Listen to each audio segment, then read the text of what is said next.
जय श्री राधे। श्री हरिवंश राधा वल्लभ लाल की जय। श्री हरिवंश महाप्रभु की जय। परम पूज्य गुरुदेव महाराज की जय जय हो। बहुत बहुत स्वागत है आप सभी का श्री चैतन्य चरितावली में।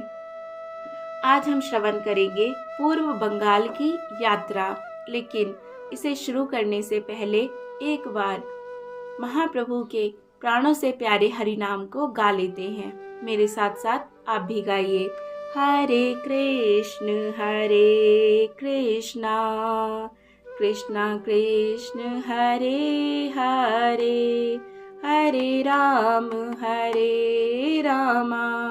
राम राम हरे हरे। जय श्री राधे, जय श्री राधे। तो चलिए शुरू करते हैं अध्याय पूर्व बंगाल की यात्रा। द्वितम च नृपतम च नैव तुल्यम कदाचन, स्वदेशे पूज्यते राजा विद्वान सर्वत्र पूज्यते। अर्थात विद्वान और राजा कोई परस्पर में समता करे तो राजा विद्वान की समता के योग्य कभी सिद्ध हो ही नहीं सकता। कारण कि राजा की तो अपने ही देश में मान प्रतिष्ठा होती है, किंतु विद्वान जहाँ भी जाता है उसकी वहीं पूजा प्रतिष्ठा होती है। जय हो। विधि के विधान को कोई ठीक ठीक समझ नहीं सकता। जिसके पास प्रचुर परिणाम में भोज्य पदार्थ हैं, उसे पाचन शक्ति नहीं। जिसकी पाचन शक्ति ठीक है, उसे यथेष्ट भोजन पदार्थ नहीं मिलते।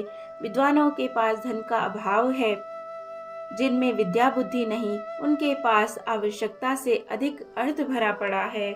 जहाँ धन है वहाँ संतान नहीं, और जहाँ बहुत संतान है वहाँ भोजन के भी लाले पड़े होते हैं।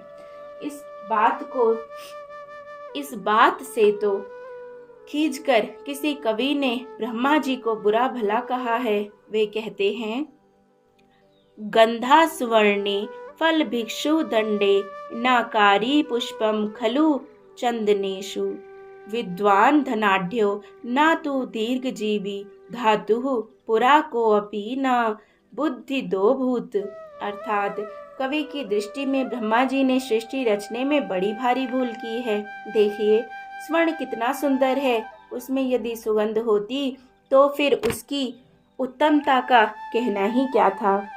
ईख के डंडे में जब इतनी मिठास है, तब यदि उसके ऊपर कहीं फल लगता तो कितना स्वादिष्ट होता। ब्रह्मा जी उस पर फल लगाना ही भूल गए। चंदन की लकड़ी में जब इतनी सुगंध है तो उस पर कहीं फूल लगता होता तो उसके बराबर उत्तम फूल संसार में कौन सा हो सकता है। सो ब्रह्मा जी को उस पर फूल लगाने का ध्यान ही नहीं रहा।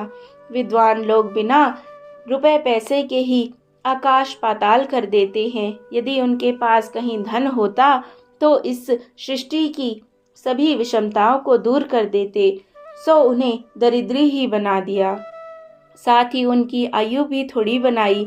इन सब बातों को सोचकर कवि कहता है कि इसमें बेचारे ब्रह्मा जी का कुछ दोष नहीं है। मालूम पड़ता है सृष्टि करते समय ब्रह्मा जी को कोई योग्य सलाह देने वाला चतुर मंत्री नहीं मिला, इसीलिए जल्दी से ऐसी गड़बड़ी हो गई। मंत्री के अभाव में हुई हो अथवा जानबूझकर उन्होंने की हो, यह गलती तो ब्रह्मा जी से जरूर हो गई है कि उन्होंने विद्वानों को निर्धन ही बनाया। विद्वानों को प्राय धन के लिए सदा पर मुखोपेक्षी ही बनना पड़ता है। किसी ने तो यहाँ तक कह डाला, अनाश्रया ना शोभन्ते पंडिता वनिता लताः। अर्थात पंडित स्त्री और बेल बिना आश्रय के भले ही मालूम पड़ते, बेचारे पंडितों को वनिता लता के साथ समानता करके उनकी व्यथा को और भी बढ़ा दिया है।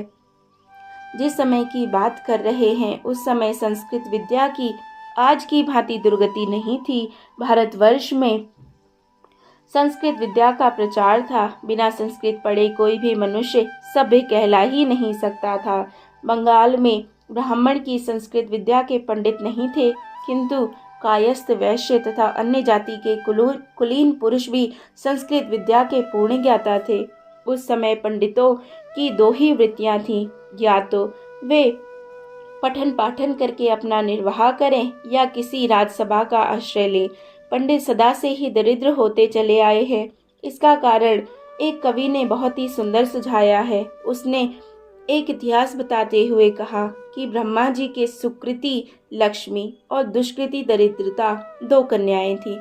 सुकृति बड़ी थी, इसलिए विवाह के योग्य हो जाने पर ब्रह्मा जी ने उसे बिना सोचे समझे मूर्ख को दे डाला।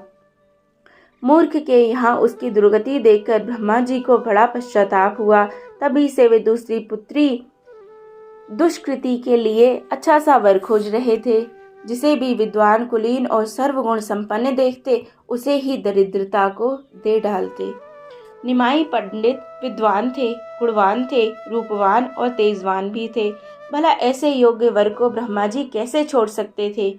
उनके यहाँ भी दरिद्रता का साम्राज्य था, किंतु वह निमाई पंडित को तनिक व्यथा नहीं पहुंचा सकती। उनके सामने सदा हाथ बांधे दूर ही खड़ी रहती थी। निमाई उसकी जरा भी परवाह नहीं करते थे। उन दिनों योग्य और नामी पंडित देश विदेशों में अपने योग्य छात्रों के साथ भ्रमण करते थे। सदगृहस्थ उनकी धन, वस्त्र और खाद्य पदार्थों के साथ पूजा करते।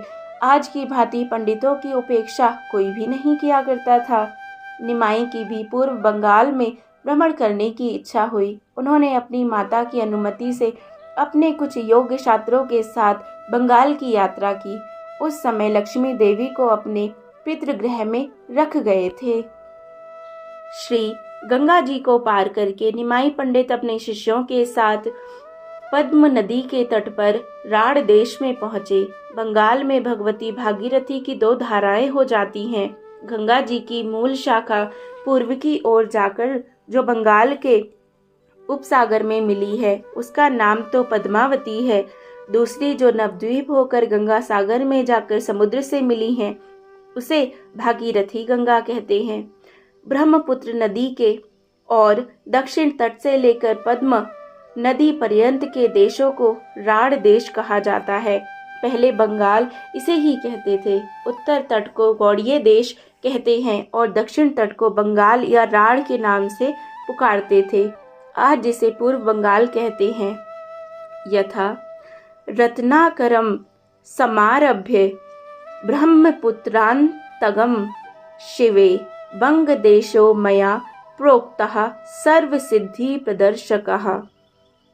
गौड़ देश वालों से बंग देश वालों का आचार विचार भी कुछ कुछ भिन्न था और अब भी है। निमाई पंडित ने पद्म के किनारे किनारे पूर्व बंगाल के बहुत से स्थानों में भ्रमण किया। जो भी लोग इनका आगमन सुनते वे ही यथाशक्ति भेंट लेकर इनके पास आते। वहाँ के विद्यार्थी कहते, हम बहुत दिनों से आपकी प्रशंसा सुन रहे हैं। आपकी लिखी हुई व्याकरण की टिप्पणियाँ बड़ी ही सुंदर हैं। हमें अपने पाठ में उससे बहुत सहायता मिलती है। कोई कहते, आपकी पदधूलि से यह देश पावन बन गया। आपके प्रकांड पांडित्य की हम प्रशंसा ही मात्र सुनते थे। आपके गुणों की कौन प्रशंसा कर सकता है। इस प्रकार लोग भांति भांति से इनकी प्रशंसा और पूजा करने लगे। इनके साथियों को भय था कि पंडित जी यहाँ भी नवद्वीप की भांति चंचलता करेंगे तो सब गुड़गोबर हो जाएगा। किंतु ये स्वयं देश काल को समझकर बर्ताव करने वाले थे। कई मास तक ये पूर्व बंगाल में भ्रमण करते रहे, किंतु वहाँ इन्होंने एक दिन भी चंचलता नहीं की। एक योग्य गंभीर पंडित की भांति ये सदा बने रहते थे। इनसे जो जिस विषय का प्रश्न पूछता उसे उसी के प्रश्न के अनुसार यथावत उत्तर देते। यहाँ इन्होंने वैष्णवों की आलोचना नहीं की, किंतु उल्टा भगवत भक्ति का सर्वत्र प्रचार किया। इन्होंने लोगों के पूछने पर भगवान नाम का महात्म्य सुनाया, भक्ति की श्रेष्ठता सिद्ध की और कलयुग में भक्ति मार्ग को ही सर्वश्रेष्ठ, सुलभ और सर्व उपयोगी बताया। किंतु ये बातें इन्होंने एक विद्वान पंडित की हैसियत से ही कही थी। जैसे विद्वानों से जो प्रश्न करो उसी का शास्त्र अनुसार उत्तर दे देंगे। भक्ति का असली स्रोत तो इनका अभी अव्यक्त रूप से छिपा हुआ ही था। उसके प्रवाहित होने में अभी कुछ देरी थी। फिर भी इनके पांडित्यपूर्ण उत्तरों से राढ़ देशवासी श्रद्धालु मनुष्यों को बहुत लाभ हुआ। वे भगवान नाम और भक्ति के महत्व को समझ गए। उनके हृदय में भक्ति का नया अंकुर उत्पन्न हो गया, जिसे पीछे से गौरांग की आज्ञा अनुसार नित्यानंद प्रभु ने प्रेम के से सींचकर पुष्पित पल्लवित फलान्वित बनाया। इस प्रकार ये शास्त्रीय उपदेश करते हुए राढ़ देश के मुख्य स्थानों में घूमने लगे। शाम को अपने साथियों को लेकर ये पद्मों में स्नान करते और घंटों एकांत में जल विहार करते। लोग बड़े सत्कार से इन्हें खाने पीने की सामग्री देते। इनके साथ ही अपना भोजन स्वयं ही बनाते। इस प्रकार इनकी यात्रा के दिन कटने लगे। एक दिन महामहिम निमाई पंडित एकांत स्थान में बैठे हुए थे। उसी समय एक तेजस्वी ब्राह्मण उनके समीप आया। ब्राह्मण के चेहरे से उसकी नम्रता, शीलता, पवित्रता और प्रभु प्राप्ति के लिए विकलता प्रकट हो रही थी। ब्राह्मण अपनी वाणी से निरंतर भगवान के सुमधुर नामों का उच्चारण कर रहा था। उसने आते ही इनके चरणों को पकड़ लिया और फूट फूट कर रोने लगा। उन्होंने उस ब्राह्मण को उठाकर गले से लगाया और अपना कोमल कर उसके अंग पर फेरते हुए बोले, आप यह क्या कर रहे हैं? आप तो हमारे पूज्य हैं, हम तो अभी बालक हैं। आप स्वयं हमारे पूजनीय हैं। ब्राह्मण इनके पैरों को पकड़े हुए निरंतर रुदन कर रहा था। वह कुछ सुनता ही नहीं था, बस हिचकियां भर भर कर जोरों से रोता ही था। प्रभु ने आश्वासन देते हुए कहा, बात तो बताओ, इस प्रकार रुदन क्यों कर रहे हो? तुम पर क्या विपत्ति है? मंगल में भगवान तुम्हारा सब भला ही करेंगे। मुझे अपने दुख का कारण बताओ। प्रभु ने इस प्रकार बहुत आश्वासन देने पर ब्राह्मण ने कहा, प्रभु, मैं बड़ा ही अधम और साधन शून्य दीनहीन ब्राह्मण बंधु हूँ। अभी तक इस संसार में मनुष्य का साध्य क्या है, उस तक पहुँचने का असली साधन कौन सा है, इस बात को नहीं समझ सका हूँ। मैं सदा इसी चिंतन में मग्न रहा करता हूँ कि साध्य साधन का निर्णय कैसे हो। भगवान से नित्य प्रार्थना किया करता था कि भगवान, मैं तुम्हारी स्तुति प्रार्थना कुछ नहीं जानता, आपको कैसे पुकारा जाए यह बात भी नहीं जानता। इस दीनहीन कंगाल को आप स्वयं ही किसी प्रकार साध्य साधन का तत्व समझा दीजिए। अंतर्यामी भगवान ने मेरी प्रार्थना सुन ली। कल रात में मैं सो रहा था, स्वप्न में एक महापुरुष ने आकर मुझसे कहा, पूर्व बंगाल में जो आजकल निमाई पंडित भ्रमण कर रहे हैं, उन्हें तुम साधारण पंडित ना समझो। वे साक्षात नारायण स्वरूप हैं। उन्हीं के पास तुम चले जाओ, वे ही तुम्हारी शंका का समाधान करके तुम्हें साध्य साधन का मर्म समझावेंगे। बस आँख खुलते ही मैं इधर चला आया हूँ। आज मेरा जीवन सफल हुआ। मैं श्री चरणों के दर्शन करके कृतकृत्य हो गया। प्रभु तनिक मुस्कुराए और फिर धीरे धीरे तपन मिश्र से कहने लगे, महाभाग, आपके ऊपर श्री कृष्ण भगवान की बड़ी कृपा है। आपकी अंतरात्मा अत्यंत पवित्र है, इसलिए आप सभी में भगवत भावना रखते हैं। मनुष्य जैसी भावना किया करता है, वैसी ही रात्रि में स्वप्न देखता है। आप इस बात को सत्य समझें और किसी के सामने प्रकाशित ना करें। तपन मिश्र ने हाथ जोड़कर कहा, प्रभु, मुझे भुलाइए नहीं। अब तो मैं सर्वतोभावेन आपकी शरण में आ गया हूँ। जैसे भी उचित समझे मुझे अपनाइए और मेरी शंका का समाधान कीजिए। प्रभु ने हंसते हुए कहा, अच्छा, तुम क्या पूछना चाहते हो? तुम्हारी शंका क्या है? दीन भाव से तपन मिश्र ने कहा, प्रभु, इस कलिकाल में प्राचीन साधन जो शास्त्रों में सुने जाते हैं, उनका होना तो असंभव है। समयानुसार कोई सरल, सुंदर और सर्वश्रेष्ठ साधन बताइए, जिसको साध्य मानकर उसे साधन को कर सकूं। प्रभु थोड़ी देर चुप रहे, फिर बड़े ही प्रेम के साथ मिश्र से बोले, विप्रवर, प्रभु प्राप्ति ही मनुष्य का मुख्य साध्य है। उसकी प्राप्ति के लिए प्रत्येक युग में अलग अलग साधन होते हैं। सतयुग में ध्यान ही मुख्य साधन समझा जाता था। त्रेता में बड़े बड़े यज्ञों द्वारा उस यज्ञ पुरुष भगवान की अर्चना की जाती थी। द्वापर में पूजा अर्चा के द्वारा प्रभु प्रसन्नता समझी जाती थी, किंतु इस कलयुग में तो केवल केशव कीर्तन ही सर्वश्रेष्ठ साधन बताया गया है। जो फल अन्य युगों में उन साधनों से होते थे, वही फल कलयुग में भगवान नाम स्मरण करने से होता है। यथा कृते यद्यात्यो विष्णुं त्रेतायां जयतो मखोः द्वापरे परिचर्यायां कलौ तद्कीर्तनानात्। बस सब साधनों को छोड़कर हरिनाम का ही आश्रय पकड़ना चाहिए। भगवान व्यासदेव 3 बार प्रतिज्ञा करके कहते हैं, क्या कहते हैं? हरेर नाम हरेर नामैव केवलम कलौ नास्तेव नास्तेव नास्तेव गतिरन्यथा। अर्थात कलयुग में केवल हरि का नाम ही सार है। मैं प्रतिज्ञा करके कहता हूँ, कलयुग में हरि नाम को छोड़कर दूसरी गति नहीं है, नहीं है, नहीं है। लोग हरि नाम का महात्म्य ना समझकर ही संसार में भांति भांति की यातनाएं सह रहे हैं। जो भगवान नाम की महिमा समझ लेगा, फिर उसे भव बाधाएं व्यथा पहुंचा ही नहीं सकती। मैं तुम्हें सार से सार बात, गुह्य से गुह्य साधन बताए देता हूँ। इसे खूब यत्न पूर्वक स्मरण रखना और इसे ही अपने जीवन का मूल मंत्र समझना। संसार सद्रप इष्टानामेव केव शुभेश्रम सर्वदा सर्वकालेषु सर्वत्र हरि चिंतनम। संसार रूपी सर्प के काटे हुए मनुष्य के लिए एक ही सर्वोत्तम औषधि है, वह यह कि हर समय, हर काल में और हर स्थान में निरंतर हरि स्मरण ही करता रहे। बस मुख्य साधन यह है, हरे राम राम राम हरे हरे, हरे कृष्ण कृष्ण कृष्ण हरे हरे। ये 16 नाम और 32 अक्षरों का मंत्र ही मुख्य साधन है।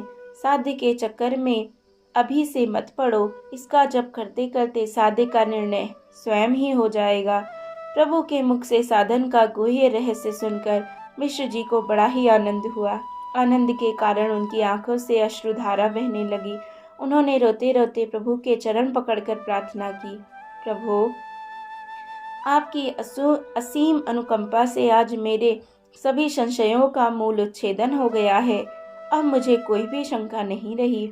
अब मेरी यही अंतिम प्रार्थना है कि मुझे श्री चरणों से पृथक ना कीजिए, सदा चरणों के ही समीप बना रहूं, ऐसी आज्ञा प्रदान कीजिए। प्रभु ने कहा, अब काशी जाकर निवास कीजिए। कालांतर में हम भी काशी जी आवेंगे, तभी आपसे भेंट होगी। आपको वहीं शिवपुरी में जाकर रहना चाहिए। प्रभु की आज्ञा शिरोधार्य करके तपन मिश्र काशी जी को चले गए और इधर प्रभु अब घर लौटने की तैयारियां करने लगे। जय जय श्री राधे, जय जय श्री राधे श्याम। कितना सुंदर अध्याय ना, कितनी सुंदर बातें इस अध्याय में हमें श्रवण करने को मिली। और भी बहुत अच्छे अच्छे अध्यायों का हम श्रवण करेंगे। और अगर आपने चैनल को सब्सक्राइब ना किया हो तो ज़रूर करें और बेल आइकन भी दबाएं ताकि समय पर आपको नोटिफिकेशन मिलती रहे। जय जय श्री राधे। श्री चैतन्य महाप्रभु की जय जय हो। जय श्री राधे। श्री हरिवंश।